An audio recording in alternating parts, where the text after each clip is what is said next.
सर्वप्रथम मी आपल्या जिल्ह्याचे सुपुत्र साकोरी झापचे आमचे शहीद सचिनजी मोरे ज्यांनी लद्दाखमध्ये आपलं शौर्य दाखवलं आणि ज्यांना शहीद व्हावं लागलं त्यांना श्रद्धांजली अर्पण करतो। आज कोरोनाच्या पार्श्वभूमीवर वेगवेगळ्या भागात जे आमचे दौरे चालले आहेत त्या दौऱ्याचा एक भाग म्हणून नाशिकमध्ये या ठिकाणी आम्ही आलो। पहिल्यांदा आम्ही सिव्हिल हॉस्पिटलला भेट दिली, त्यानंतर कोविड केअर सेंटरला दिली आणि विभागीय आयुक्तांकडे एक चर्चा देखील त्यांच्याशी आम्ही केली। मुळात नाशिकमध्ये सगळ्यात महत्त्वाचं तर असं आहे की टेस्टिंग मोठ्या प्रमाणात वाढवण्याची आवश्यकता आहे। आता कॉन्टॅक्ट ट्रेसिंग चांगलं होत आहे, पण त्या कॉन्टॅक्ट ट्रेसिंग नंतर सर्व हाय रिस्क कॉन्टॅक्टचं टेस्टिंग करणं हे आवश्यक आहे। आणि आता तर ICMRने सिम्प्टोमॅटिक असो का एसिम्प्टोमॅटिक असो सगळ्यांचं टेस्टिंग केलं पाहिजे। ॲग्रेसिव्ह टेस्टिंगची ICMRने गाईडलाईन दिली आहे, त्यानुसार या ठिकाणी देखील आता टेस्टिंग वाढवलं पाहिजे अशा प्रकारे आमची चर्चा विभागीय आयुक्त आणि महानगरपालिका आयुक्त जिल्हाधिकारी यांच्याशी झाली। त्यांनी देखील मान्य केलं आहे की आम्ही टेस्टिंग या ठिकाणी मोठ्या प्रमाणात वाढवू। एक दुसरा विषय जो लक्षात आला आणि आम्ही त्यांच्या लक्षात आणून दिला तो बेड मॅनेजमेंटच्या संदर्भातला आहे।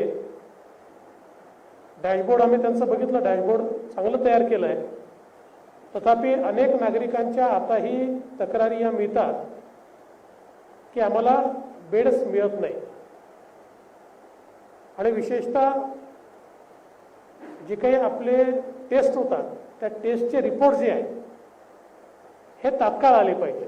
ते 48 तास 72 तास न होता ते 24 तासाच्या आत आले पाहिजे। याचं कारण सिम्प्टोमॅटिक पेशंट जर असेल तर त्याला सिम्पटम्स असताना देखील टेस्टचा रिपोर्ट आला नाही म्हणून कोणी ॲडमिट करून घेत नाही आणि त्यामुळे त्यांना फार अडचणींचा सामना करावा लागतो आणि अनेक वेळा क्रिटिकल स्टेजमध्ये जाऊन त्यांची ॲडमिशन होते।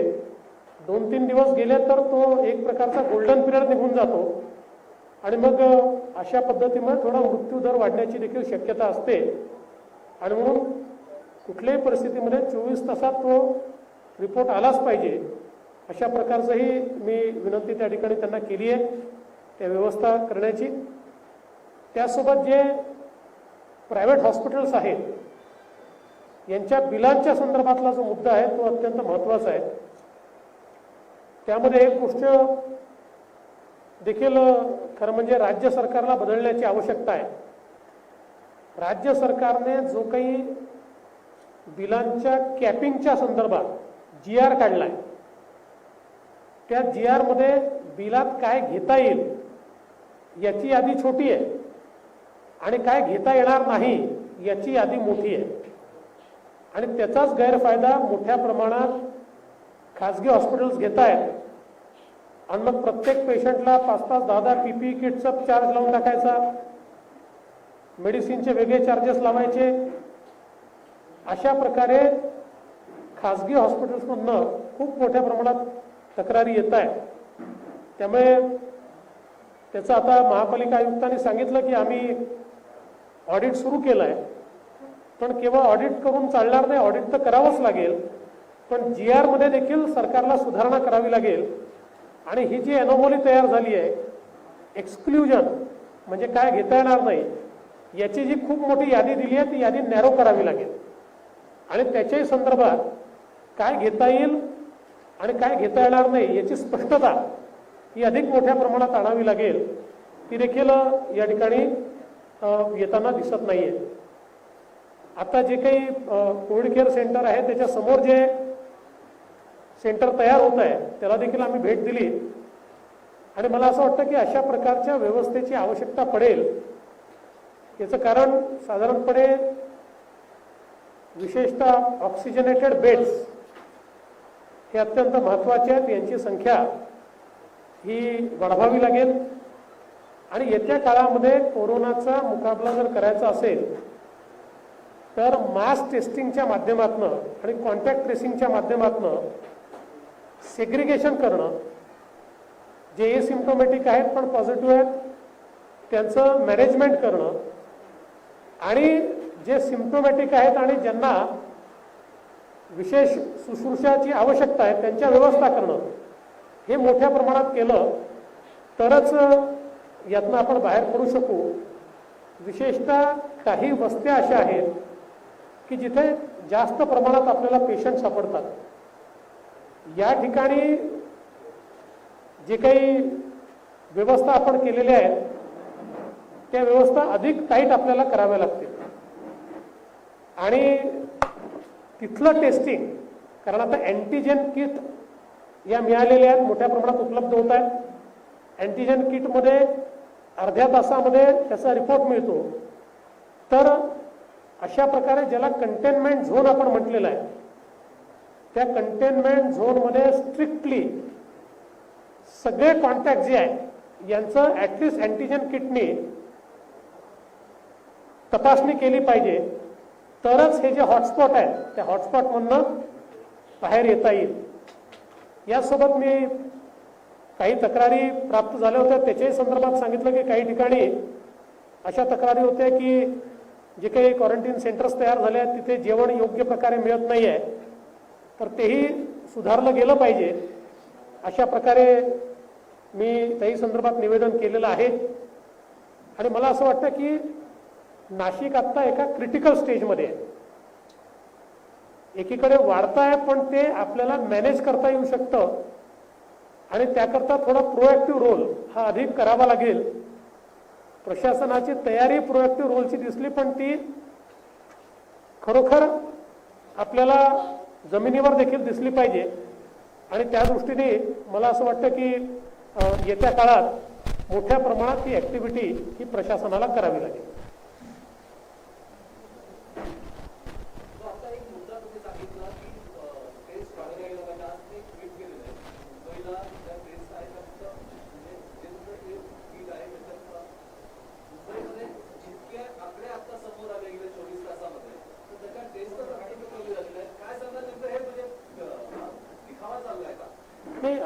बघा, आता देशामध्ये रेट ऑफ इन्फेक्शन जो आहे हा 6.4% आहे आणि मुंबईचा रेट ऑफ इन्फेक्शन जो आहे किंवा इन्फेक्शन रेशिओ ज्याला म्हणू आपण तो 25%च्या वर गेला आहे. अशा परिस्थितीमध्ये टेस्टची संख्या वाढली पाहिजे. आपण जर बघितलं तर पूर्ण जून महिन्यामध्ये 4,500 टेस्ट केवळ ॲव्हरेज या मुंबईत झाल्या आणि काल मुंबईमध्ये पॉझिटिव्ह रुग्णांचा आकडा हा 806 होता आणि मला थोडं समाधान वाटलं की चला मुंबईमध्ये आकडा कमी होतोय आणि म्हणून किती टेस्ट केल्या याची मी माहिती घेतली तर केवळ काल 3,300 टेस्ट केल्या. म्हणजे एकीकडे दिल्लीसारख्या शहरात रोज 28,000 टेस्ट होत आहेत आणि मुंबईमध्ये 303 टेस्ट, 3,300 टेस्ट. आता आपण जर प्रतिदिनाचा विचार केला तर काल 64 मृत्यू मुंबईने नोंदवले आहेत. याचा अर्थ काय तर रुग्णांच्या प्रमाणात मृत्यूचं प्रमाण जर कालचं बघितलं तर ते 8% आहे, 8%. आणि इन्फेक्शनचं प्रमाण 25%. म्हणजे आपण मुंबईला कुठे नेतो हा एक मोठा प्रश्न तयार झाला आहे आणि मुंबईची खरोखर म्हणजे मला असं वाटतं की भीषण अशा प्रकारची अवस्था केवळ नंबर सप्रेस करण्याकरता, नंबर कमी दिसावे याकरता टेस्टच वाढवल्या जात नाहीये. आणि ICMRने देखील मुंबईला सांगितलंय की कुठल्याही परिस्थितीत तुमचा रेट ऑफ इन्फेक्शन 10% आणा. 10% तो आणायचा असेल तर आता मुंबईला 25,000 टेस्ट रोज केल्या पाहिजेत आणि 3,300 टेस्ट जर मुंबई करत असेल तर मुंबईकरांचं आरोग्य आपण मोठ्या प्रमाणात धोक्यात टाकतोय. दुसरं असं ICMRने आता टेस्टिंगला सगळ्यांना सूट दिली, सिम्प्टोमॅटिक असो की एसिम्प्टोमॅटिक असो. मुंबई महापालिकेने काल घोषित केलं की कोणी व्यक्ती कुठल्याही प्रयोगशाळेत जाऊन टेस्ट करू शकतो. चांगली गोष्ट आहे, पण याचा अर्थ काय? आता जबाबदारी आपण जनतेवर टाकून दिली. म्हणजे महापालिका आपलं टेस्टिंग वाढवणार नाही. महापालिकेला फ्री टेस्टिंग करावं लागतं, मास टेस्टिंग करावं लागतं. त्याच्याऐवजी जनतेने आता जाऊन टेस्ट कराव्या अशी जर अपेक्षा असेल तर याच्याने कोविड कमी होऊ शकणार नाही. आणि विशेषतः मुंबईमध्ये हाय रिस्क कॉन्टॅक्टचं टेस्टिंगच होत नाही. आणि म्हणून आपण बघितलं असेल तर एक स्टॅग्नंट आकडा, म्हणजे समजा मुंबईमध्ये आपण असं समजून आपल्याला आनंद होईल की कोरोना कमी झाला तर इन्फेक्शनचा रेशिओ कमी व्हायला पाहिजे, तो वाढतच चालला आहे. आणि म्हणून मी हे सांगितलं की अशा प्रकारे नंबर लपवून कोणाचं भलं होणार नाही. मुंबईला आपण अधिक संकटात लोटतो आणि म्हणून हे बंद करा आणि मास टेस्टिंग सुरू करा.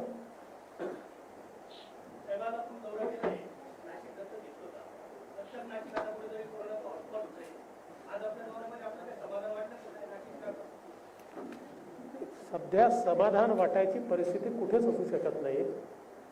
सगळीकडे कोविड जो आहे तो किती पसरलेला आहे हे आपल्याला माहिती आहे.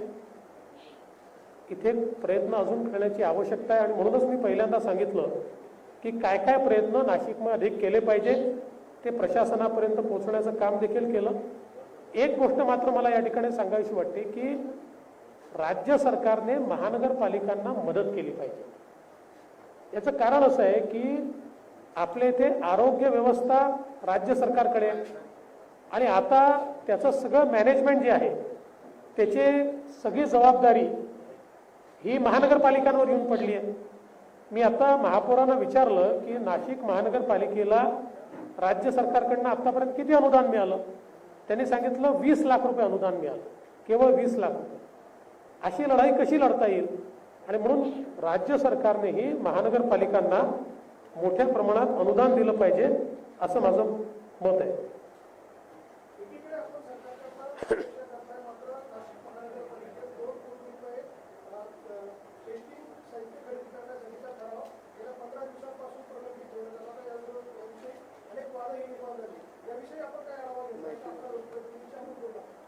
याची मला कल्पना नाही आहे, पण असेल तर तो तात्काळ केला पाहिजे. आणि सगळ्यात महत्त्वाचं आहे आत्ता डिझास्टर मॅनेजमेंट ॲक्टमुळे सगळे अधिकार आयुक्तांना आहेत.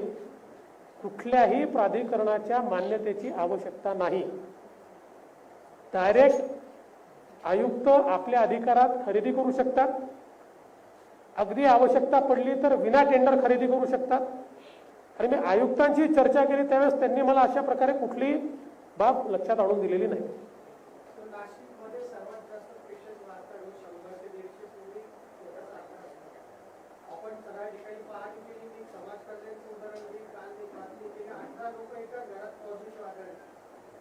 समाज कल्याण विभागात जाऊन 2 दिवस चक्रा मारल्या असे कंटाळून त्यांनी प्रायव्हेट ठिकाणी तपासणी केली. महापालिकेचं आपण वाटतंय पण महापालिका सुद्धा त्या पद्धतीने काम करत नाही आणि रोज पेशंट वाढत चाललेले नाही. म्हणूनच मी सांगितलं की जोपर्यंत आपण ॲग्रेसिव्ह टेस्टिंग करणार नाही. आता हे जे काही घरात जर एक पेशंट मिळाला तर उरलेल्या सगळ्यांचं टेस्टिंग झालंच पाहिजे. आता मध्यंतरी आता काल थोडंसं बदललं आहे. मध्यंतरी राज्य सरकारने एसिम्प्टोमॅटिकचं टेस्टिंगच करायचं नाही असा स्वतःच्याच भरोश्यावर निर्णय केला. ICMRने कधी सांगितलं नव्हतं की एसिम्प्टोमॅटिकचं टेस्टिंग करू नका. आत्ता काल राज्य सरकारने ज्यावेळेस ICMRने फार कडक अशा प्रकारचे निर्णय केले तेव्हा काल आता एसिम्प्टोमॅटिकचं टेस्टिंग करता येईल असं सांगितलं.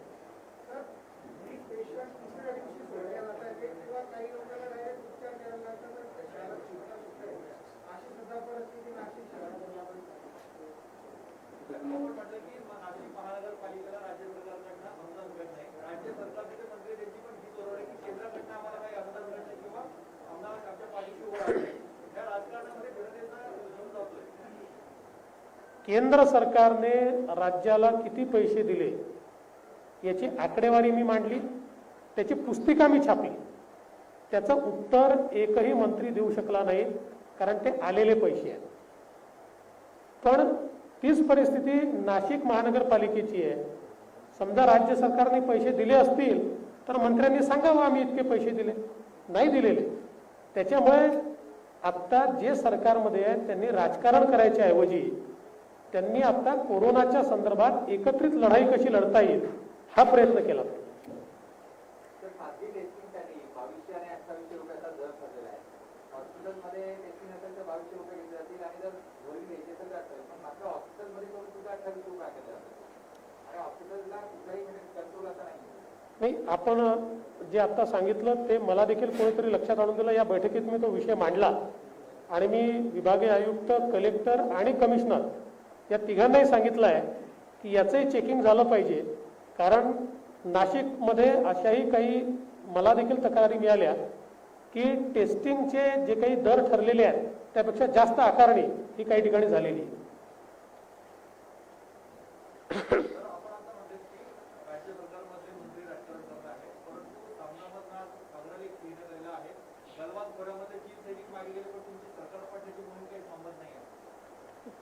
असं आहे, याच्यावर मी आज सकाळी देखील बोललो. खरं म्हणजे मी असं म्हटलं होतं की हे सरकार अंतर्विरोधाने पडेल, आम्हाला हे पाडायचं नाही, आम्ही हे पाडणारही नाही. आता खरं म्हणजे सर्वात जास्त अंतर्विरोध कुठे आहे तर तो सामनामध्ये आहे. कारण बघा, सामना काय छापतो, देव पळून गेले, देव कुठे गेले, आणि माननीय उद्धवजी पंढरपूरला जाऊन म्हणतात विठ्ठलाने चमत्कार करावा आणि कोरोना जावा. त्यामुळे अंतर्विरोध सामनामध्येच आहे. एक दिवस राज्यपालांच्या बाजूने छापायचं, एक दिवस त्यांच्या विरोधात छापायचं. इतके वर्ष पवार साहेबांना रोज टार्गेट केलं, आता पवार साहेबांचे गोडवे गायचे. त्यांनी जरूर गावे, आम्हाला काही अडचण नाही आहे. पण सामनाचा बेस कुठे आहे, तत्व कुठे आहे? आत्ताची परिस्थिती अशी आहे, हिंदू हृदय सम्राट शिवसेना प्रमुख बाळासाहेब ठाकरे यांचा सामना हा आजचा सामना नाही आहे. त्या सामनाची भूमिका ठाम होती, ती खरी रोखठोक भूमिका होती. आताची रोखठोक भूमिका नाही आहे. आताची भूमिका ही चलने दो अशा प्रकारची भूमिका आहे. त्यामुळे मला असं वाटतं की हे असे जे अग्रलेख ते लिहितात किंवा जे काही छापलं जातं, तुम्हाला एक बातमी मिळते त्यामुळे तुम्ही खुश राहा. मुंबईला अत्यावश्यक सेवेसाठी लोकल सेवा सुरू झालेली आहे, परंतु पत्रकारांचा प्रवास करण्याच्या बाबतीत राज्य शासनाची अडचणी आहे म्हणून होत नाही, अशा स्वरूपाची बातमी आहे. काय परिस्थिती? नाही, मी राज्य सरकारला विनंती केली आहे. पहिल्यांदा मी केंद्र सरकारला विनंती केली होती, पियुष गोयलजींशी मी बोललो होतो, परंतु त्यांनी सांगितलं की हे राज्य सरकारला ठरवायचं आहे. म्हणून राज्य सरकारलाही विनंती केली आहे की केंद्र सरकारने पत्रकारांना आणि मीडियाला अत्यावश्यक सेवेमध्ये त्यांचा समावेश केलेला आहे, त्यामुळे त्यांना परवानगी देण्यात यावी. अद्याप राज्य सरकारने त्याच्यावर निर्णय केला नाही, पण मला असं वाटतं की तो तात्काळ केला पाहिजे. कारण विशेषतः मुंबईमध्ये पत्रकार वसई विरार, डोंबिवली अशा सगळ्या भागातनं इतक्या दुरून येतात आणि त्यामुळे खूप त्यांना अडचणीचा सामना करावा लागतो. तर त्यांना परवानगी दिली पाहिजे असं माझं मत आहे. हां,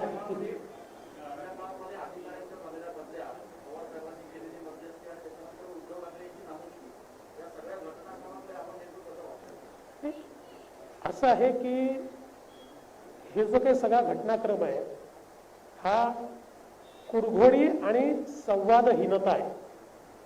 म्हणजे मंत्र्यांनी मुख्यमंत्र्यांना न सांगता डायरेक्ट बदल्या करून टाकायच्या, मग मुख्यमंत्र्यांनी त्या बदल्या रद्द करून एक प्रकारे त्यांना तडाखा द्यायचा आणि मग पवार साहेबांनी त्यात मध्यस्थी करायची.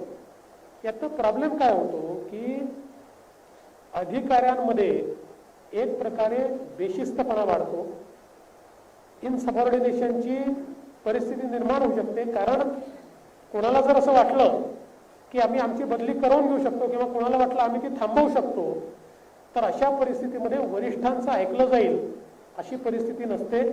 आणि म्हणून महाराष्ट्राच्या इतिहासात मी असं तर कधीच पाहिलं नाही, हे पहिल्यांदाच झालं आहे. समन्वय साधला पाहिजे, संवाद साधला पाहिजे आणि वेगवेगळी पॉवर सेंटर्स, ठीक आहे 3 पक्ष असतील, पण 3 पक्षांनी 3 पॉवर सेंटर जर तयार केली तर राज्याचं भलं होऊ शकत नाही.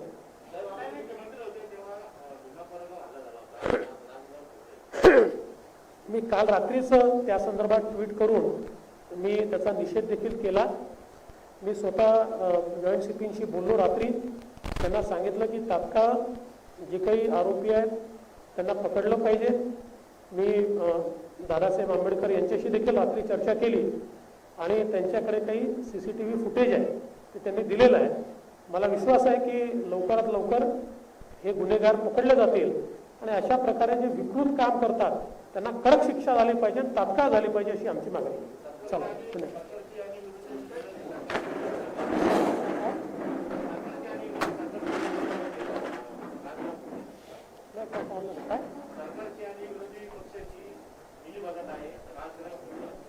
प्रश्न काय प्रश्न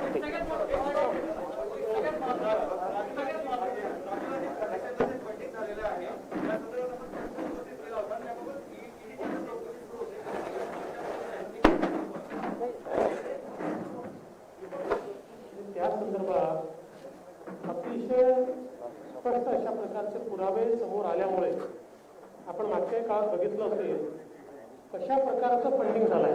म्हणजे चीनी एम्बसीनी फंडिंग करणं हे कधीच होत नाही, किंवा जे टॅक्स हेवन्स आहेत त्यातनं पैसा येणं हे कधीच होत नाही.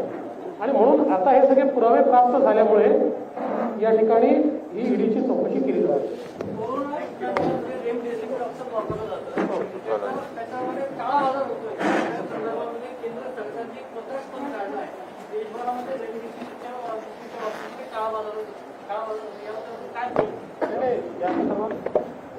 या संदर्भात आमची चर्चा झाली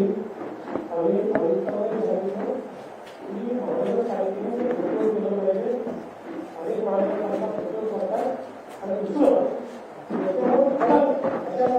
छापे मारलेले जे काळाबाजारी करताय त्याच्यावर कडक कारवाई केली पाहिजे. कारण हे खरंच आहे की 4-5 पटीनं किंमत वसूल करून ते औषध बनवले जात आहे, त्याच्यावर जोरदार कारवाई झाली पाहिजे.